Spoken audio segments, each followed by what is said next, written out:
Good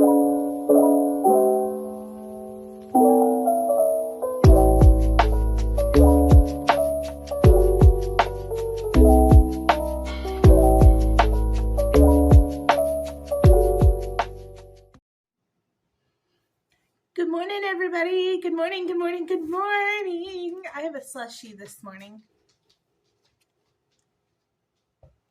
How is everybody doing? I am doing so well. If you can't see behind me, well, if you didn't see Saturday's video, my office is looking so good. I'm so happy with it. It was a ton of work, but I'm so happy with it. And yeah, I am really excited about that. Happy October. Can you believe it is already October 1st? That's so insane to me. This year is like flying by. What are we doing this morning? We're doing a reading roundup, of course, right? We have to talk about everything that we read in September. Sorry, I had to think of what month just got over. September. So it was Sarah J. Maas September for me over here. Let me drop my screenshot in here and then we're going to talk about it.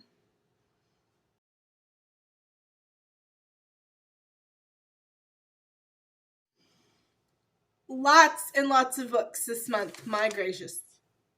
I have my little list that you guys know I love working on to remind me of what I read this month, because it was 14 of them. 14 books. But most of them were all from one series, if you didn't notice.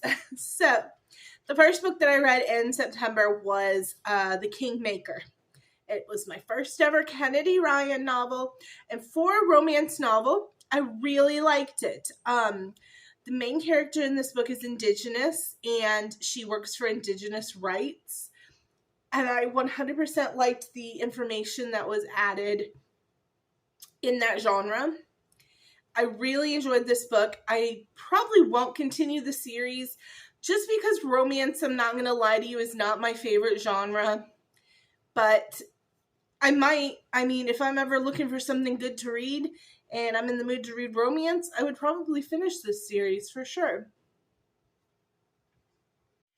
Okay, so after we read The Kingmaker, we reread Armada by Ernest Cline. You can go ahead and watch my video on why I decided to do a reread on that book. There's a very specific reason why I decided to do the reread, and you can watch that. Essentially, when I first read Armada, I really loved it and really recommended it, but it was also my first touch into science fiction. And so on the reread, I had some thoughts. So you should go watch that video. I think it was a really, really good one. But then we jumped right into the meat of September, the real girth of September, if you would. And that was A Throne of Glass. You guys know, if you watch these episodes at like 3 times a week, I have been saying I was going to finish A Throne of Glass for like a whole year.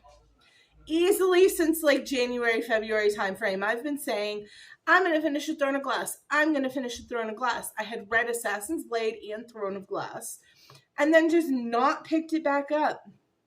Well, what I felt like was the problem was I was reading one book and then reading other stuff and then trying to go back and get into the next book, and it just wasn't working out. So I decided last month that I was going to make September Sarah J. Maas September.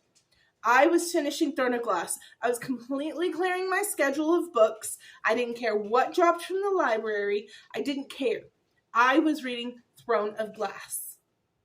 And what I did with it was I did do multiple platforms and medias, which really helped me to get through it. I read it on my Kindle, on physical book, as well as Audible. And if I was getting like, gosh, I'm really, kind of getting a little bogged down on this format, I would switch formats and I would go to Audible, or I would pick up a physical book and read through it. I did the tandem read on physical book because it was just easier to do. So yeah, that is how I read Throne of Glass. It was a huge chunk of my reading month. I read, 6 of the Throne of Glass books? 1, 2, 3, 4, 5, 6. Yeah, like 6 of the Throne of Glass books, because I think there's 8 and I had read 2. So that was a huge chunk of my reading month. And I absolutely love that series. Cannot say enough good things about that series. I have a whole entire video on my thoughts on Throne of Glass. If you are interested in that video, you can go watch that. Now, here's what I read after Throne of Glass, because I was in a little bit of a book hangover, right? And we get those when we read something we really love or that's really, really good.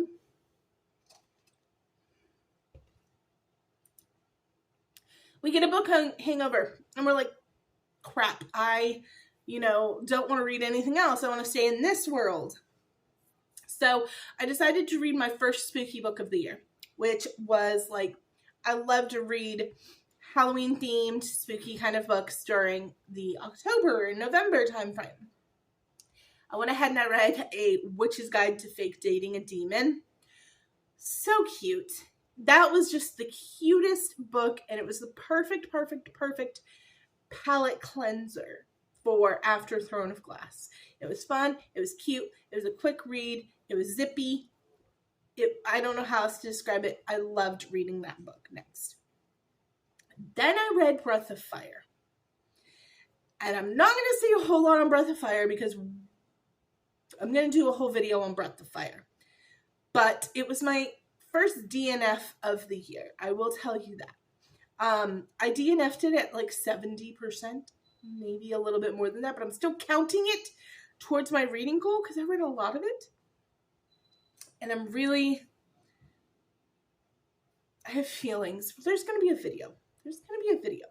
So Breath of Fire was a DNF for me, and that was sad because I loved Promise of Fire.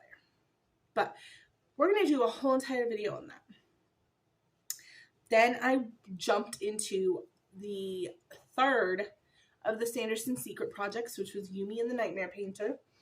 I really love that book. I'm not going to talk too much about that book because Miss Kay, the Crochet Fairy, and I are going to do a Yumi and the Nightmare Painter review in October. And I'm really, really excited about that. So, yay! Yumi is amazing, though, especially if you read Tress and love Tress in the Emerald Sea. Read Yumi and the Nightmare Painter. They're of the same vein, if you would. Next, I read Red Rising by, I think, Pierce Brown. A second, I've got his name right here. My author names are right here. Yeah, I was right. Pierce Brown. Good memory, Lauren. So, next up was Red Rising by Pierce Brown. And there was so much potential in this book. It is a really well-liked book, okay? If you have heard of Red Rising, you know it's a really well-liked book. And I really liked it.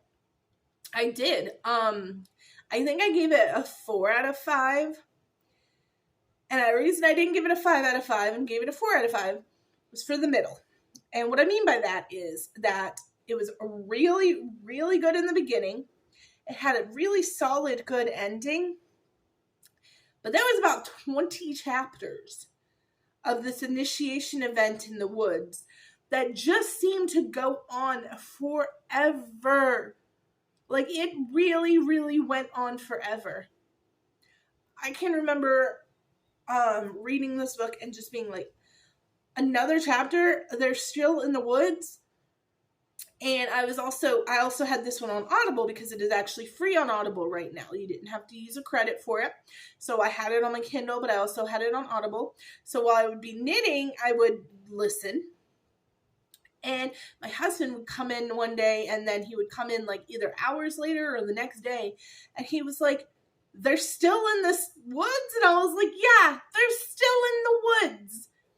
It really drug in the middle. And that's probably a super controversial opinion because Red Rising people really, really love that book. And I love the concept of that book.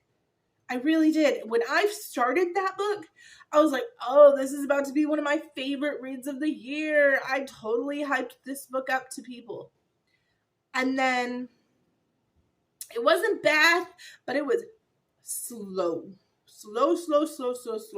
And from a dystopian Hunger Games-esque competition type book, for it to be that slow, I was shocked. Then we also read Don't Puck with My Heart, which I loved. Don't Puck with My Heart is from Sarah Bloom. It is the second book to One Pucked Up Pack, which is her like why choose hockey romances. And they're really cute. And they're super smutty. And they're fun. And I don't think you need to read One Pucked Up Pack to get Don't Puck with My Heart, but it helps.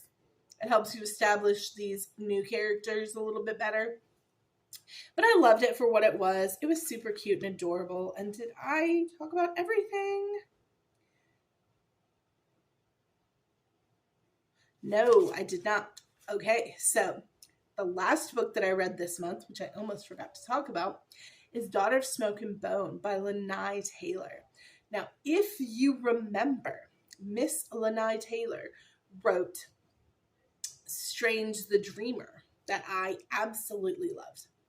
Well, this series is got a female MC, and it is YA, and it is fantasy, and it is really, really good. It is great for beginner fantasy readers, in my opinion, because it is a very easy read. It is done in a very easy to understand manner. There's not a whole ton of world building that's going to bog you down. I think that this series, I believe there's 3 of them.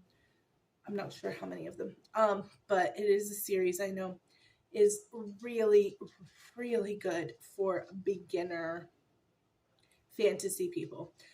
It centers around a 17-year-old girl who, when you meet her, she's living a bit of a double life, and you find out why, and it's just really cool. It's about powers and magic and just lots and lots of different things.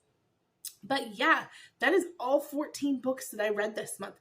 Huge chunk of it went to Miss Sarah J. Maas, but I still got some other really good reads in there. October is so booked, you guys. I have so many spooky reads, spooky reads, that I'm so excited to read. Morbidly Yours, which has been on my TBR for a little bit since I heard it talked about. We're reading, it's not quite a monster romance, but we're reading Unhinged, which is a sentient door romance. Ooh, that should be interesting. We are going to start working our way through the Anita Blake Vampire Hunter novels by Laurel K. Hamilton. I'm really pumped about that, you guys. I have read a few of these books, but not like in a row or succinctly or even half of them. So I'm so excited to see if I can get through a lot of this series, like kind of in order, if you would. So I'm going to see how my library drops them. But I remember enjoying this series. So we're going to read through that series. But yeah, I love you guys so much. Happy October, happy fall, all the things, and have yourself a great rest of your week.